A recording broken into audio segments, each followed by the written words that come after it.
Hello everybody, my name's Dave, thanks for joining me. Today we're going to remove, clean and refit the RPCV. But first of all, we're going to connect the Tech 2. We're going to look at the RPCV and I'm going to show you how to tell whether it's working or not.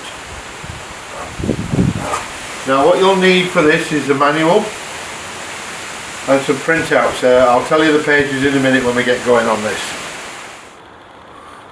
Okay, I've got the car more responsive. What I did was I checked the vacuum hoses to the map sensor, found a split in one of them. I also cleaned out the map sensor, cleaned out the connector. Everything seems to be a lot better now. Seem to have power, seem to have acceleration, seem to have no problems. So I'm not going to do the RPCV for now. I'm going to fault find the problem I have with the I've got a fault code basically, P0380, which is no glow plug circuit found. So I've got a short somewhere, so I've got to figure that out. Okay everybody, what we need to do is get the Tech 2 into the position where it's recording data from the engine. We scroll down, use this button instead, until we see the RPCV.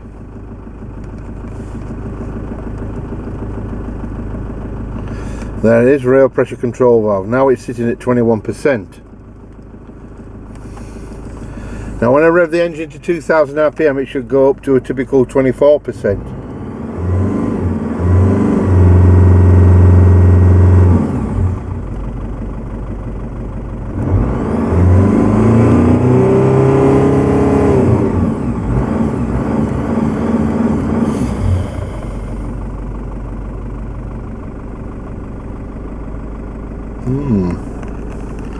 Alright, there's a test for this. Go into miscellaneous tests.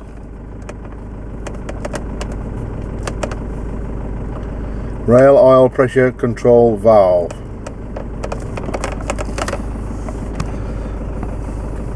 It says the coolant temperature is too low at 28 degrees C. I don't want to get the engine too warm.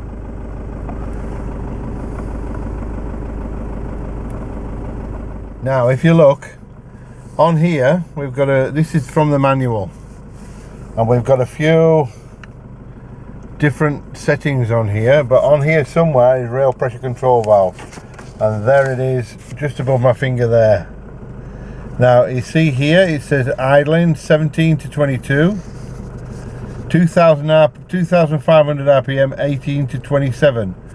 Well, that looked okay to me a minute ago, but it was a different reading to what it was last night. So what I might do is just drive the car and get it warmed up a bit. Alright, I've been around the block and my rail pressure control valve is now sitting at 16%.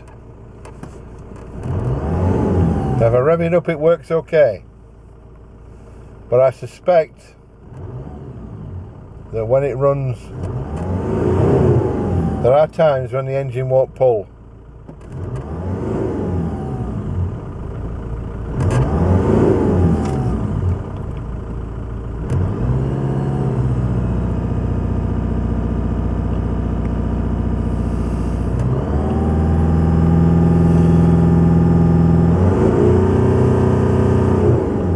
Yeah, I suspect that RPCV is having problems.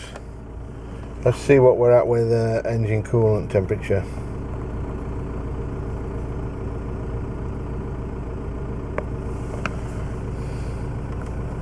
I don't know if we're going to get it hot enough today without going on a run.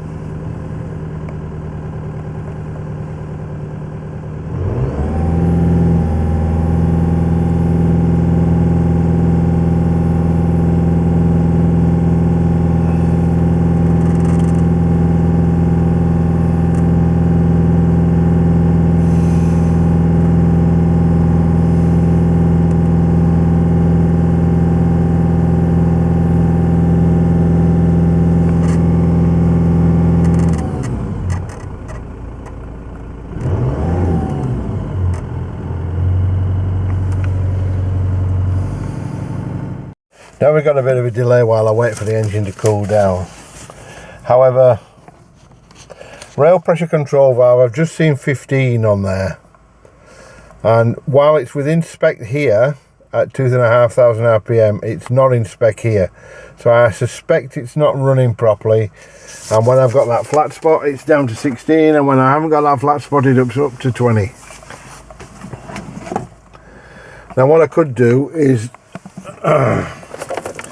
you can take a snapshot. Alright, so what I think I'm going to do is I'm going to clean out the RPCV, because it's running at 16% and it's slightly out of spec when it's at 2,500 RPM. So if I clean it out, make sure it's not sticking, I'll do that.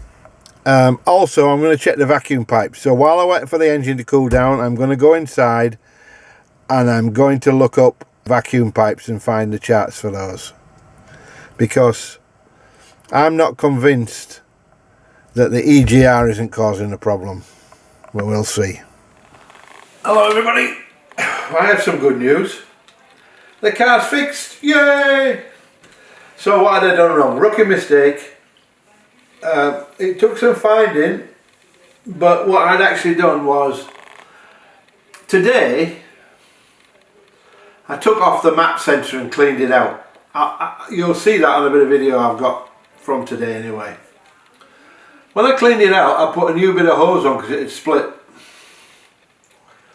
And then I was talking to my son later on, Rob, and I was discussing EGRs, because the EGR was all over the place. And he said, I discovered something in the manual that said something about EGR and the map sensor controlling EGR and sending some information to EGR. And he said, you do realise that if you've got the hoses wrong way around on the map sensor uses pressure, but the rest of the hoses use vacuum. And I went, So I took a picture of it and sent it to him, and he said, I'm not sure, but it looks to me like you've got them the wrong way around. So I've just been out now and I've just switched round the map sensor hose and the hose that comes out of the manifold. And lo and behold, the car is back and it's running and it's great, and all the EGR readings are correct. Everything's back to normal. I just can't wait to go and drive it, but I've had a beer now, that's just typical. But anyway, good news. I hope the next film I take is going to be, if everything stays okay through Thursday, I'm going camping on Friday morning. So I'll be away for the weekend, and the next video I should show you is about camping, four-wheel driving, the rooftop tent and all of that. So I'll see you on that one.